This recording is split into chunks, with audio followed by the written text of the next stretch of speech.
तो स्वागत है आप सबका आज के हमारे इस वीडियो में।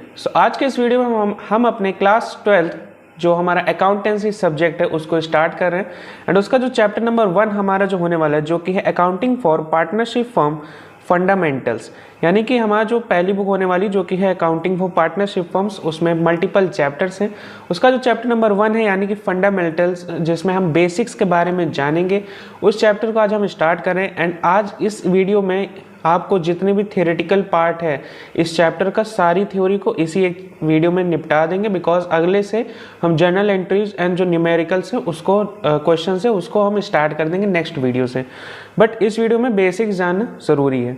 सो बिना टाइम वेस्ट करें सबसे पहले आप वीडियो को लाइक कर दीजिए, कमेंट कर दीजिए एक प्यारा सा, एंड अपने दोस्तों को शेयर कर दीजिए प्लीज़, एंड सब्सक्राइब कर दीजिए। बिना सब्सक्राइब करे वीडियो को नहीं देखना है। हम 50 सब्सक्राइबर्स के बहुत ज़्यादा क्लोज हैं, सो जल्दी से जल्दी सब्सक्राइब कर दीजिए। सो चलिए बढ़ते हैं हमारे आज के वीडियो की तरफ। तो सबसे पहले हम जान लेते हैं कि हमारा पार्टनरशिप आखिर होता क्या है। So according to section 4 of Indian partnership act 1932, partnership is the relation between two or more persons who have agreed to share the profits of a business carried on by all or any one of them acting for all। तो इसका मतलब क्या है? ये आपको basically law की definition दी हुई है। जो लॉ होता है उसका जो इंग्लिश होती है वो बहुत ज़्यादा मतलब ऐसे घुमावदार इंग्लिश होती है। सो अगर आप सीए फाउंडेशन का सोच रहे हैं तो उसमें ये सब आएगा, बट मैं बेसिक्स अभी बता देता हूँ। जो बेसिक क्रक्स होता है कि पार्टनरशिप इज़ द एक रिलेशन होता है दो या दो से ज़्यादा लोगों के बीच का, जिसमें कि जो लोग आते हैं साथ में एक एग्रीमेंट करते हैं। एंड एग्रीमेंट किस बेसिस पर करते हैं कि हम आपस में साथ में मिलकर एक बिजनेस करेंगे एंड हमारा जो मोटिव होगा वो प्रॉफिट अर्न करना होगा, एंड जो प्रॉफिट होगा वो हम आपस में बांट लेंगे। एंड साथ ही साथ उसमें ये लास्ट लाइन जो लिखी है, business carried on by all or any one of them acting for all, यानी कि उसमें ज़रूरी नहीं है कि सारे पार्टनर्स मिल के ही काम करें। किसी भी चीज़ में एक पार्टनर भी भाग ले सकता है या फिर एक पार्टनर अपने सारे जो अदर पार्टनर्स हैं उनके बेसिस पे यानी कि उनके बिहाफ पे वर्क कर सकता है। जस्ट एक बेसिक डेफिनेशन याद रखिए कि पार्टनरशिप दो और उससे ज़्यादा लोगों के बीच का एग्रीमेंट होता है प्रॉफिट के लिए और बिजनेस करते हैं साथ में, बस। नेक्स्ट हम जान लेते हैं कि हमारे पार्टनरशिप के फीचर्स क्या होते हैं। सो नंबर 1 हमारा आता है 2 और मोर पर्सन, यानी कि 2 या 2 से ज़्यादा पर्सनस होते हैं, ये फीचर है। मैक्सिमम 50% हो सकते हैं according to Indian partnership act, यानी या फिर कंपनीज एक्ट में आप जो पढ़ेंगे तो पार्टनरशिप में क्या हो सकता है, हमारी मैक्सिमम 50 पार्टनर्स हो सकते हैं एक फर्म या फिर एक बिजनेस करने के लिए। नंबर 2 आता है हमारा एग्रीमेंट। ये हमारा एक एग्रीमेंट क्या होता है? एग्रीमेंट यानी कि समझौता होता है एक प्रकार का, कि एग्रीमेंट कर लिया कि हाँ हम इस ऐसा ऐसा प्रॉफिट बांटेंगे, ऐसा ऐसा काम करेंगे, तो वो सब उसमें दिया रहता है। और एग्रीमेंट और लीगल बेसिस पे जाएंगे तो अभी आपका सर घूम जाएगा, तो इसलिए इतना जानिए कि एक समझौता होता है, बस। ये सब थ्योरीज थोड़ा नॉलेज पर्पज़ के लिए, आपके एग्जाम के लिए कोई इंपॉर्टेंस नहीं है इसमें।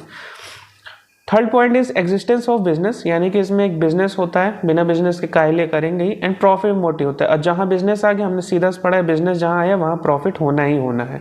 प्रॉफिट मोटिव मतलब business. Number 4 is sharing of profit. अब प्रॉफिट हुआ है तो ऐसा नहीं है कि केवल एक ही बंदा लेके बैठ जाएगा, उसमें जो प्रॉफिट है वो सारे लोग इक्वली शेयर करेंगे, यानी कि आपस में बांट लेंगे।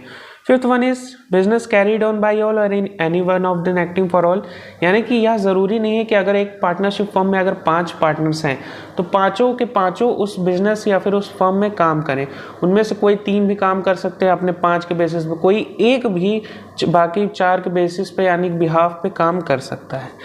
नेक्स्ट हमारा इसमें टॉपिक आता है पार्टनरशिप डीड। तो पार्टनरशिप डीड क्या होता है? जो हमने पढ़ा कि जो हमारा एक एग्रीमेंट होता है पार्टनर्स के बीच में, तो उसी एग्रीमेंट को नाम दे दिया जाता है partnership deed. Partnership deed is a written agreement among the partners which contains the terms of agreement and it also called articles of partnership, यानी कि आर्टिकल्स ऑफ पार्टनरशिप हमारा एक एग्रीमेंट होता है।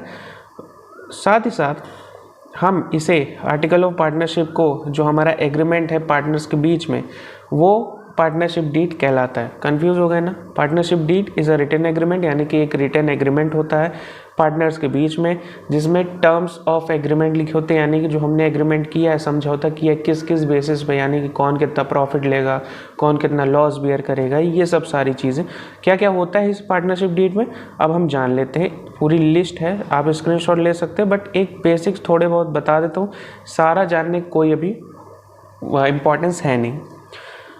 नंबर 1 है हमारा name and address of the firm, यानी कि नाम जहाँ पे आपका जो बिजनेस है, जो फर्म है, उसका रजिस्टर ऑफिस का name and address of the partners, name and place of business, duration of partnership, if any, capital contribution, यानी कि सारे पार्टनर्स कितना पैसा लगाए, इंटरेस्ट ऑन कैपिटल, जो कैपिटल पैसा लगाया है पार्टनर्स ने उस पर कितना इंटरेस्ट आपको मिलेगा, drawings and interest on drawings, यानी कि ड्राइंग्स पे कितना इंटरेस्ट मिलेगा, ड्राइंग्स का क्या कहना है, प्रॉफिट शेयरिंग रेशियो, यानी कि सारे पार्टनर्स किस रेशियो में प्रॉफिट को शेयर करेंगे, इंटरेस्ट ऑन लोन में कितना इंटरेस्ट मिलेगा, पार्टनर सैलरी या कमीशन, किसको किसको कितनी सैलरी मिलेगा, कितना कमीशन मिलेगा किसी चीज़ पे, method for valuation of goodwill and assets, कैसे आप गुडविल को वैल्यू करेंगे, एसेट्स को कैसे वैल्यूएशन होगा, accounting period of the firm, rights and duties, decision if some partners become insolvent. Insolvent का मतलब होता है दिवालिया निकल जाना, यानी कि उसकी जो लायबिलिटीज़ है वो उसकी एसेट्स को पास कर जाती है, यानी कि लायबिलिटीज़ ज़्यादा होगी, एसेट्स कम हो जाती हैं।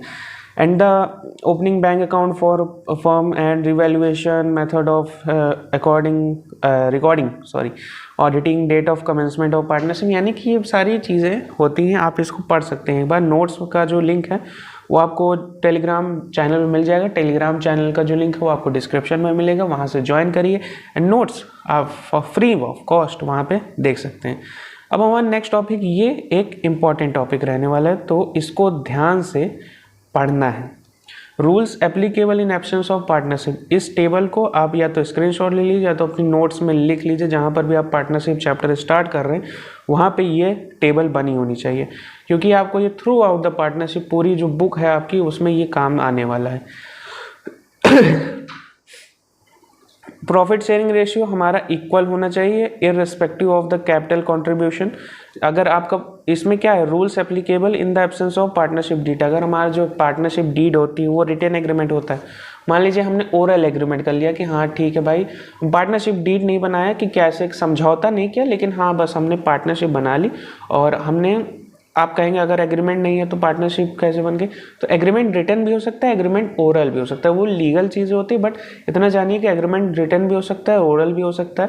तो मान लीजिए ओरल एग्रीमेंट के बेसिस पे आपका पार्टनरशिप बनाया, बट आपने पार्टनरशिप डीड को फॉर्म नहीं किया है, सो तब कैसे होगा, तो अगर वहाँ पर पार्टनरशिप डीड नहीं दी हुई है, कोई क्वेश्चन आप सॉल्व कर रहे हैं उसमें पार्टनरशिप डीड एब्सेंस है, तो वो कैसे करेंगे, तो उसमें जो प्रॉफिट शेयरिंग रेशियो होगा वो इक्वली बांटेंगे, यानी कि जो प्रॉफिट होगा सारे पार्टनर्स में इक्वली होगा इररिस्पेक्टिव ऑफ कैपिटल कंट्रीब्यूशन, यानी किसने कितना पैसा लगाया है उसको हम ध्यान नहीं देंगे, सबको इक्वली देंगे।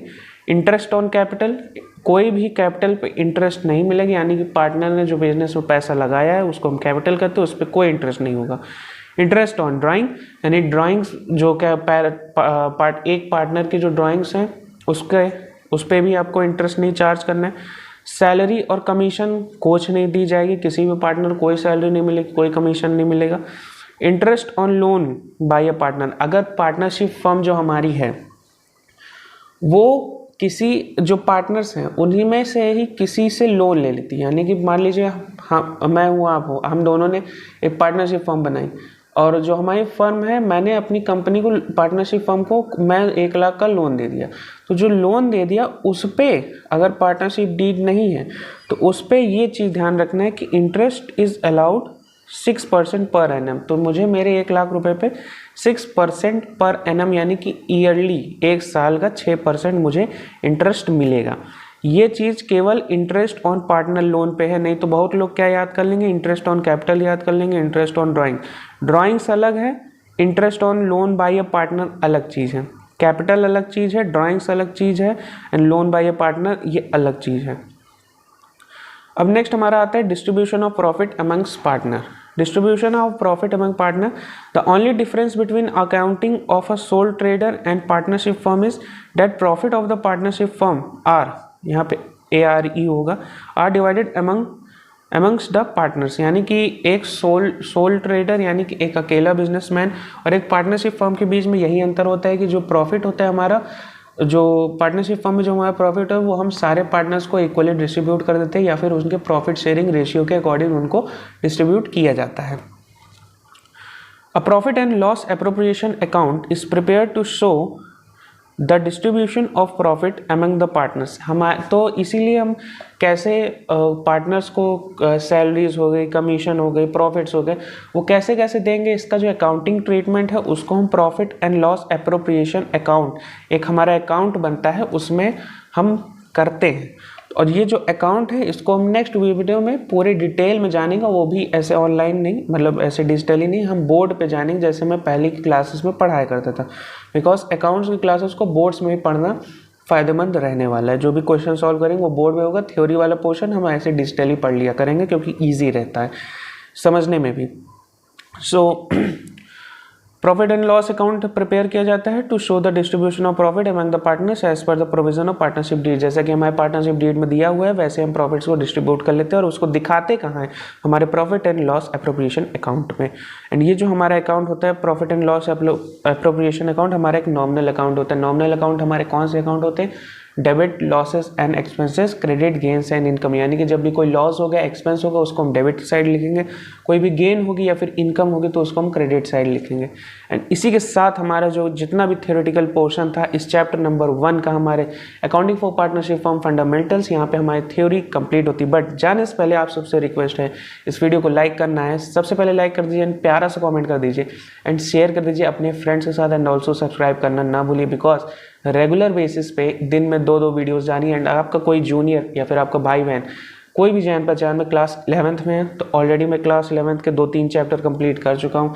एंड क्लास 12 का भी हमारा बिजनेस स्टडीज़ का एक चैप्टर हो चुका है। अगर जब आप ये वीडियो देख रहे हैं अब तक मान लीजिए और भी कंप्लीट हो चुके होंगे अगर आप लेट में देख रहे हो, लेकिन आज की डेट जब आप ये वीडियो देख रहे होंगे, मतलब मैं पब्लिश किया हूँ, तो मेरा बिजनेस स्टडीज़ का एक चैप्टर ऑलरेडी कंप्लीट हो चुका है। तो आपने नहीं देखा है तो चैनल में जाइए, प्लेलिस्ट सेक्शन में जाइए, वहाँ पे आपको बिजनेस स्टडीज़ चैप्टर 1 क्लास 12 दिख जाएगा। सो इसी के साथ ये वीडियो मैं यहीं पे एंड करता हूँ। मिलता हूँ मैं आपसे अगली वीडियो में, तब तक के लिए अपना ख्याल रखें, अपने माँ बाप का ख्याल रखें। जय हिंद।